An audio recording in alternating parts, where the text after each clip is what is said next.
Hey everybody, it's Ryan from the Loam Ranger. I wanted to do a Q&A video, and I actually filmed it a couple of weeks back, almost 3 weeks back, while I was on a drive back from Whistler with Jason.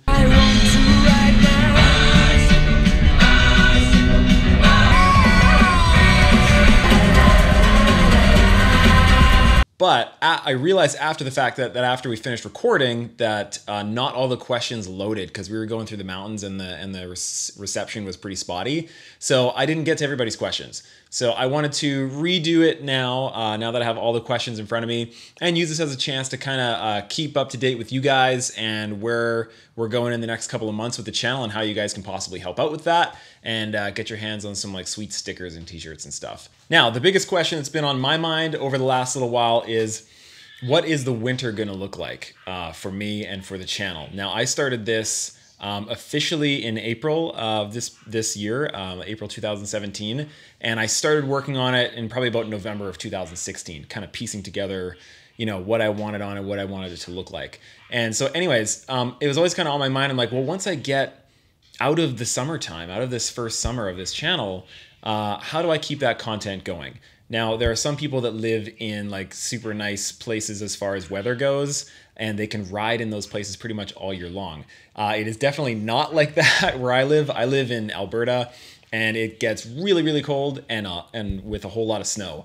So I'm definitely not going to be doing too much biking around here, although I do want to do some fat biking centered videos, which will be a lot more fun than it sounds. But for the most part, I want to be going to places to ride, really interesting places that aren't necessarily firmly on the map for mountain biking. That's one of my bigger goals for this channel. It's always been to kind of like show you guys cool places to ride that maybe you've never heard of before and that you can go and check out in the future. Speaking of riding in other places, it looks like I'm going to be flying into New York City on roughly October 12th. And then, because I have a photo shoot that I have to do there. And then there's another photo shoot that I have to do on the same trip in Pennsylvania, just outside of Pittsburgh. And I know there's a whole bunch of awesome riding in between those two places. It's about a 6-hour drive, and I'm going to be renting a car, bringing my bike, and going from place to place. And so I should be there from like the 12th to like the 16th or 17th, something like that. And I definitely want to meet up with people and ride. I have kind of like booked places to stay in New York City and also down in the Pittsburgh area, but I don't have anything lined up for in between. So if you guys know anybody, or if there's any bike shops that want to like get involved and make some fun videos on some trails around there, let me know, because I'm planning it right now. Message me through Instagram. I check that pretty often, or yeah, Instagram is the best way to do it. So along those lines, I really want to go and do a bit of traveling this winter. And so there's a bit of ad money coming in through YouTube, just like through straight up viewership, which is awesome. And you guys just watching my videos, it's a huge help, and hitting the like button and commenting, that all helps. And the Patreon subscribers, you guys are so amazing with your support, like financially supporting the channel, directly supporting the channel. And you guys, I was telling them the other week, or the other day, I've got like a very specific vlog just for the Patreon page, for the Patreon subscribers. And I was telling them they're pretty much the producers of the Loam Ranger. Like, they're putting in their funds to help move this channel and to help create content. And they're giving me their ideas and like where I should go and what kind of videos I should do in the future. So it's really cool. And if you guys want to join in on that, definitely go to the Patreon page and support the channel, and we can go and make some rad videos and find amazing places to ride, and hopefully ride with you guys. I want to do more of that for sure. But obviously this isn't my full-time job. I'm not anywhere near the point where I could totally just like quit my other occupation basically and go full-time on this yet. That is a place where I really want to get to, and I'm super committed to this channel. And so going forward, I'm trying to figure out where I could go on the budget that I have. And I'd love to do some shorter trips to really cool places, and then maybe one bigger trip throughout the winter, and then do a whole bunch of videos in between. Like, I know lots of you guys have wanted to see, you know, the back end side of things, like how I process my videos and like color correction and all that. So I definitely want to do some of that because you guys have been asking for it in the comments, and so I want to give that to you guys. So we're gonna do those sorts of things when the riding slows down. But honestly, I'm kind of hoping the riding doesn't slow down, and I need you guys' help for that. So viewing the videos, sharing the videos, joining up on Patreon, and there's like really cool stuff like sticker packs, and the sticker packs are awesome. I'm about to actually send off the first packs of stickers and t-shirts to the Patreon subscribers at those levels. So yeah, they look pretty awesome. And if you guys want to get in on that, definitely head over to the Patreon page. Anyways, moving on from that, thank you guys for your support. Let's get to some Q&A questions. All right, so question number 1 from Perry Wheel. He asks, what is at the top of your trail bucket list? The top of my trail bucket list is, what is it called? Is it Rude Rock Trail in New Zealand? I've seen a couple of the guys do that, and oh man, especially with just the right light. Like, I don't know if I'm assuming that's sunset kind of evening light. Oh, that looks amazing. Like flowy and fast, nice views. That's where I want to be for sure. I definitely want to get there like sooner than later. If your bike breaks, do you fix it yourself or take it to a shop? I think that kind of depends on what it is. I am fairly confident with my bike mechanic kind of skills, and I can usually figure stuff out. But there are a few different things where even just like press fit bottom brackets, I don't have a proper press, and I don't want to like mess around with that and possibly like score the frame or whatever. So when it comes to things that need like special tools, I'll usually send it to the shop, but otherwise I'll just try and do it myself. Would you ever come and ride in New Zealand? I think I just answered that question with the first answer to the first question. You got me. What kind of camera setup do you use, and do you have some kind of stabilizer to keep everything so smooth? Yes, I do have a gimbal chest mount stabilizer. I use a chest mount harness, and then I've got most people say Zeuntech, but somebody who I know who knows Mandarin, they said it's like Zeuntech. I don't know, one of the two. Zeuntech Rider M is the one that I use, and I've got a link. I'll put the link right over by my head there. Someone asked, how often do you go to Whistler from Alberta? You know what, this year I've gone 4 times, which is a lot. Especially considering every time I drive there, it's like 14 hours. So that's a big one. Man, Petey's being so loud. Petey's the parakeet. Petey the parakeet. Petey the trail bird. He is being super loud and annoying. Anyways, yeah, I've been there 4 times this year, and I plan on being there many more in the future.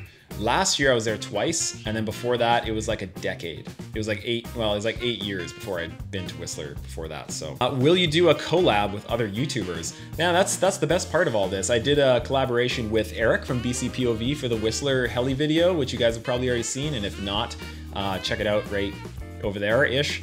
But yeah, it's super fun. And I've talked to a couple of other YouTubers here and there about the potential of doing something, and there's some possibly really cool stuff in the works, but we'll see what happens. I'm always open to riding with other YouTubers, and in fact, I would love to get down to Moab this year and down into California. So if any of you other mountain bike YouTubers want to meet up, shoot me a message.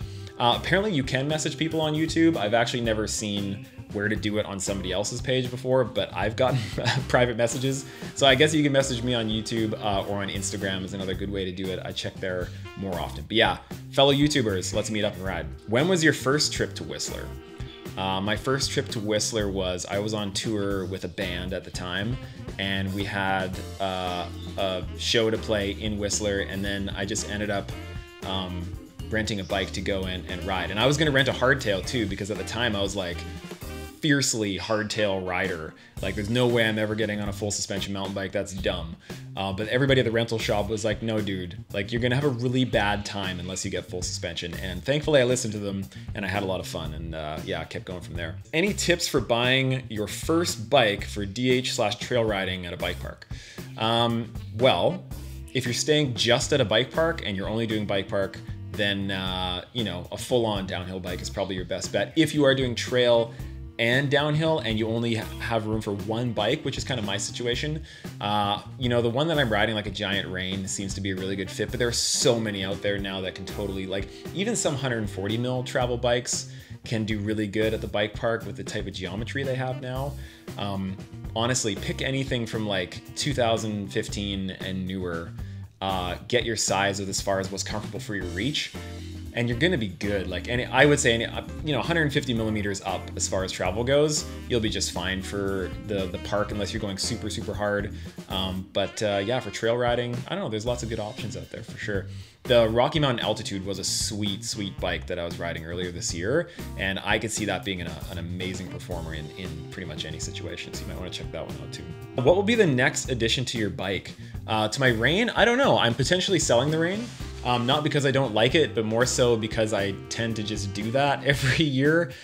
There are way too many, there's too many bikes in too little time, and there's so many different suspension platforms and ways of thinking with as far as bike design goes, and I just like to change it up. And so I have my eye on this one type of bike, and I won't even say which one it is, but it looks pretty sweet. It's pretty like groundbreaking too, and so I'd love to be on that bike for next year and try it out. But we'll see what happens. We'll see what happens. I'd be totally happy riding my Rein anyways. But what would I do next to the Rein? I would like to try out the new XT 4-pot brakes. The guides on mine have been giving me trouble all year long, which has been really annoying. So I might try that. I'd like to try out carbon wheels on the bike because it is a bit of a sluggish bike in some situations, and I'd like to see if the carbon wheels would help on that end, like help make it a little bit more zippy and be able to fling it around a little bit more. So something like that. What is your dream bike build? Ooh, that's a tough one. You know, I would say, and again, I just like all types of bikes, but for this specific question, I would say there's you know, the Hope. I don't remember what it's like Hope HB like 160 or something like that. I can't remember what it's exactly called, but that looks like a pretty sweet bike. As far as just like a total one-off bicycle that would just like be sweet in pretty much every situation, I would love to try that bike out for sure, to check it out. Eric from BC POV asks, how's your hand? As you guys saw on the Whistler video, maybe you did or maybe you didn't, I crashed pretty hard. I mean, I crashed 3 times on that trail, but I crashed pretty hard once, and my hand is still actually puffy. You probably can't see, but it's like decently swelled still, and it's been almost 3 weeks, so I should probably get that checked out. It's slowly getting better, but not slow enough for me, so it's going okay, Eric, but not quite there. How come your video quality and production is so good? They put the extra O's in there. What's your history with filming, etc., etc.? My history is, like, I'm a professional photographer. That's what I do. It's what I've done for like 10 years. And throughout that time, I've done actually a fair amount of video work for my own kind of personal uses, and some other like random video work that I've done for clients and stuff. So I have a bit of experience with it. I really don't have much for actual video gear. Other than my GoPro, I have basically no actual proper video gear. I just kind of use what I have to its fullest and kind of use what I know about light and, you know, placement and all those sorts of things from my photography background. So I'm not going off of much, but it's just enough that I hope I make it look a little bit extra awesome for you guys on your end, because that's my big goal there, is to make it look good for you guys. CJ from Soda says, what's the worst injury you've had mountain bike related, and how did you overcome it mentally and physically? The worst one that I've had was I ended up doing a race called Frostbike, I think 3 years ago now. And it was like this really crazy race at Silver Star in the middle of the winter. It was in February. A bird.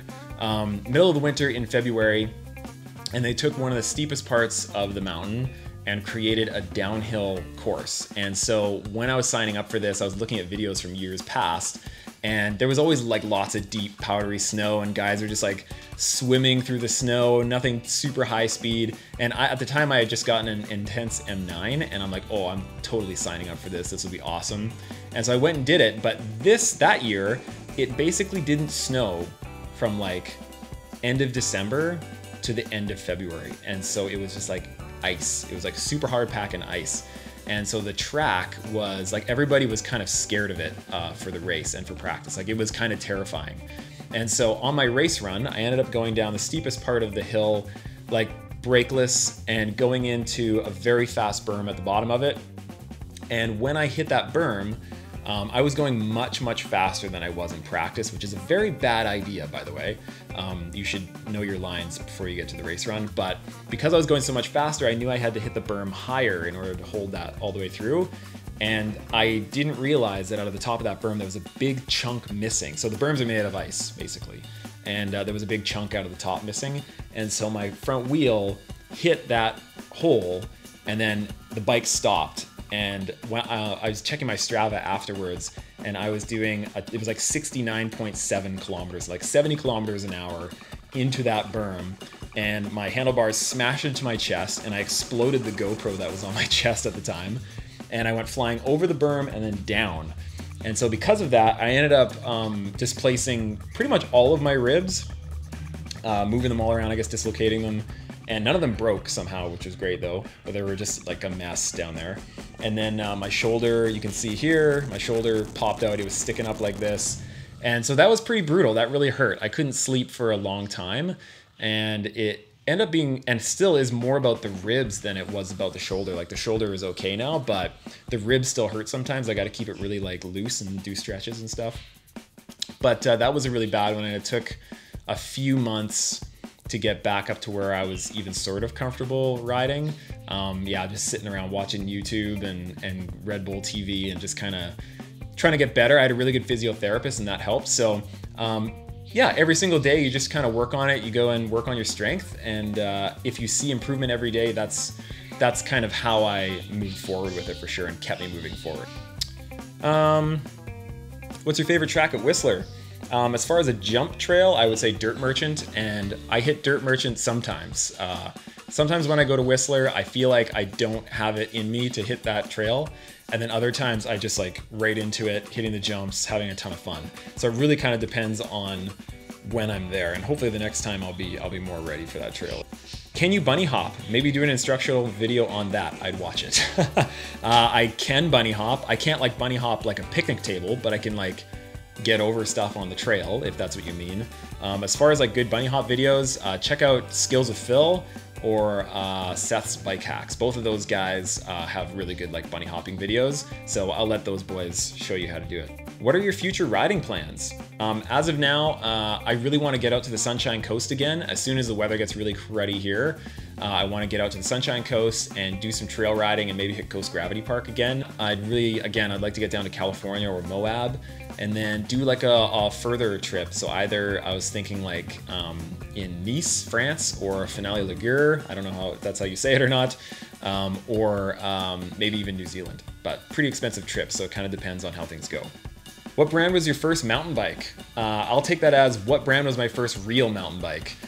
That would be a Cannondale, and it was a Cannondale F700, and it was from 1996, and it was the Alison Sider Olympic Edition. I don't know if you guys remember Alison Sider. She was like a super awesome like cross-country racer, and she's from Canada, and so it was like painted, like the front was like red, and then it went to a white, and then it went back to a red again, and when it went back to the red, it was like little like maple leaves, so it was sweet, and couldn't wait to get my hands on that. And before that, I had like a Costco mountain bike. It was actually a Fila brand mountain bike, so stepping up to the Cannondale was like, it was unbelievable. Would you ever try trials bikes? You know, for a while there, like in the 90s, I was like super into wanting to be a trials rider, and so I actually turned that Cannondale into as much of a trials bike as I possibly could. Like I took off the front 3-ring setup and I put on a single ring setup with a bash guard and flipped the stem around so there's a nice high stem and everything. And yeah, I went for it. I sucked though. I would love to come check it out and like try like real trials bikes on stuff for sure. So yeah, just hit me up for that. Parker Weston asks, and this will be the last question, is inspiration for starting a YouTube channel? Or no, sorry, inspiration for starting your YouTube channel. Okay, so he's asking what my inspiration was. Inspiration for starting the channel, it came from a whole bunch of different places. I've always done video. I've always loved kind of showing people like my experience, like how I've experienced things and the kind of fun stuff that I'm up to, and I just want to put that out there anyways in kind of like a creative way. But beyond that, I wanted to start this channel to like when I go to a place to go and ride, I'm the person that really likes to go on Trail Forks and check out, or on YouTube and check out the video that I might be riding. I don't know about you guys, but I don't have, you know, unlimited time to go and like try something out, and if it doesn't work, oh, that's okay, it's just a day. I'll go and try again tomorrow. Like, I've got lots going on, you guys have got lots going on, so I'm sure you can relate. I kind of want to know what the trail is going to be like before I get there, so that I know if I should put the time in to go and ride it or not. And so one of the things that I wanted to do from the beginning was document as many trail systems as I possibly can and post them onto YouTube, so that when somebody's searching, they can find actual like good high quality video of just tons of different trails listed out there. And so like, if you notice, like the last video I did was just like 2 trails from Kicking Horse. It wasn't like a big like, this is Kicking Horse Mountain sort of a video like I've been doing lately. I wanted to get back every now and again to just posting like a trail video of just like a singular trail, because I think that's really useful for people, and I think it's fun too, just to kind of have a shorter video that you can just kind of watch and check out, you know, on your coffee break or something like that, and not like some 30-minute epic giant video. So yeah, that's kind of where it started, was just trying to put out videos that I know I would be looking for in the same situations that you guys are in when you're checking out trails. And so I definitely want to do more of that. The other big thing is that my wife and I, so I've got a wife, Beth, and then 2 boys. We're looking to move to Canmore in like next year, like this time next year. So like fall 2018. And one of the big reasons, or like pretty much the reason, is for mountain biking. And so we're always talking about like, well, you know, how are we going to transition from here to there? And I thought, you know, I do this stuff anyways, and putting out these videos, I should really make a go at this and put out really good quality stuff for you guys, hopefully build a following and have people that want to support the channel, so that we can go and ride more and more trails, and then allow us to kind of have that transition over to Canmore. Because like I run my own business being a photographer, and so it's not really the same as just getting like a transfer to another you know, location of the business that you work for. I have to kind of like I have to like create income over there. And so that's part of it with this channel too, is being able to make mountain biking and showing you guys amazing trails and tips and tricks and reviews, and having that be like kind of at least part of my job and what I do like day in, day out. That's like absolute best case scenario. And so that's what I'm working towards. So that was definitely like some inspiration for the channel too, wanting to move forward with this and use the skills that I've acquired through just the photography side of things and throw it all into this channel, give it absolutely everything I have, and hopefully have that move us forward to where we want to go. That would be sweet. So that's part of the inspiration too. I think the best part about this channel for me, it's had me push my limits in so many different ways, and getting me out there to ride probably more than I would have normally, knowing it's like, well, you know, I got to make a couple videos for next week. Where am I going to ride, you know, this weekend or this week or whatever? It's pushing me to get out there more and to make more videos and be more creative. There's just like so much that I've gotten out of this channel. I thank you guys so much for that and being big supporters. But yeah, it's been an awesome thing, and I really can't wait to see it go forward. You guys have been super inspirational. Like, as soon as I started the channel, the comments that have come in and the support that's come in, you guys have been so awesome. And like I think one of the best parts is like waking up in the morning and, you know, grabbing my phone and having a look and seeing all these really supportive, great comments from you guys on whatever videos you guys are watching. Like, that totally keeps me going and keeps me pushing and working really, really hard on this stuff, because I see that you guys are getting value out of it, and like, you're telling me that. You guys are so awesome with your nice comments and all those sorts of things, and your constructive criticism too. I like that as well. So that's the Q&A for this round. We're at 15,000 subscribers now, or pretty much, just a little bit under. And then once we get to 20,000, if we get to 20,000, I'm gonna do another giveaway. And so I'm already starting to like collect things here and there to do like a really big giveaway for like lots of different people. So it's gonna be pretty sweet when we get there. So yeah, tell your friends about the channel, go onto Patreon, get yourself signed up, and I'll send you t-shirts and stickers and all those sorts of things, and help me get out there and ride and keep making videos not in -30 snowy cold the entire winter, please. And I'll talk to you guys soon. Cheers.